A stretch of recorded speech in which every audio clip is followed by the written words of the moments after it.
మాట్లాడాలి.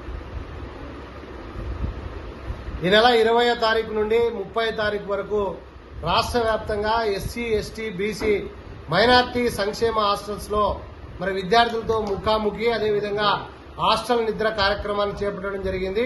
అందులో భాగంగానే అనంతపురం నగరంలో ఉన్నటువంటి ఎస్సీ బాలుర హాస్టల్స్ లో మరి నిద్రపోవడం జరుగుతోంది. ఈ కార్యక్రమంలో ఏఐఎస్ఎఫ్ జిల్లా కార్యదర్శి అదేవిధంగా జిల్లా నాయకత్వం కూడా పాల్గొనడం జరుగుతూ ఉంది. ప్రధానంగా ఈ ఎస్సీ హాస్టల్లో మరి విద్యార్థులకు దాదాపుగా ట్రంకుపెట్లు, దుప్పట్లు, గ్లాసులు, ప్లేట్లు ఇంతవరకు కూడా ఇవ్వని పరిస్థితి. మేము విద్యార్థులతో కూడా మాట్లాడడం జరిగింది.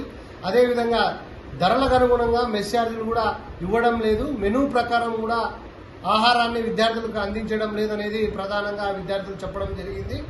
అదేవిధంగా విద్యార్థులకు ఈ హాస్టల్కు సంబంధించి 130 మంది విద్యార్థులు ఉన్నారు. అయినప్పటికీ 6 మాత్రమే మరుగుదొడ్లు ఉన్నాయి. అదేవిధంగా 3 స్నానపు గదులు ఉన్నాయి. మరి ఇక్కడ ఉన్నటువంటి హాస్టల్లో 8 రూమ్స్ ఉంటే 2 రూమ్స్ లో మరి ప్రధానంగా లైట్లు, ఫ్యాన్లు లేనటువంటి పరిస్థితి హాస్టల్లో చూస్తా ఉన్నాం. కాంపౌండ్ వాల్లో కూడా ఇబ్బంది ఉంది.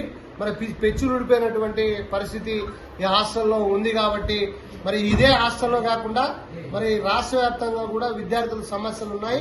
ప్రధానంగా మేము డిమాండ్ చేసేది ఒకటే, విద్యార్థులకు సకాలంలో పుస్తకాలు, దుస్తులు, అదేవిధంగా ట్రంకు పెట్లు, ప్లేట్లు, గ్లాసులతో పాటు ధరలకు అనుగుణంగా మెస్ ఛార్జీలను పెంచాలి, మెనూ ప్రకారము అమలు చేయాలి.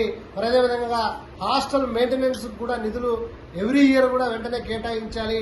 మరి ఇప్పుడున్నటువంటి ఎన్డీఏ ప్రభుత్వం ఒకసారి ఆలోచన చేయాలి. గతంలో ఇచ్చినటువంటి కిట్లు కూడా ఇంతవరకు విద్యార్థులకు ఇవ్వలేదు.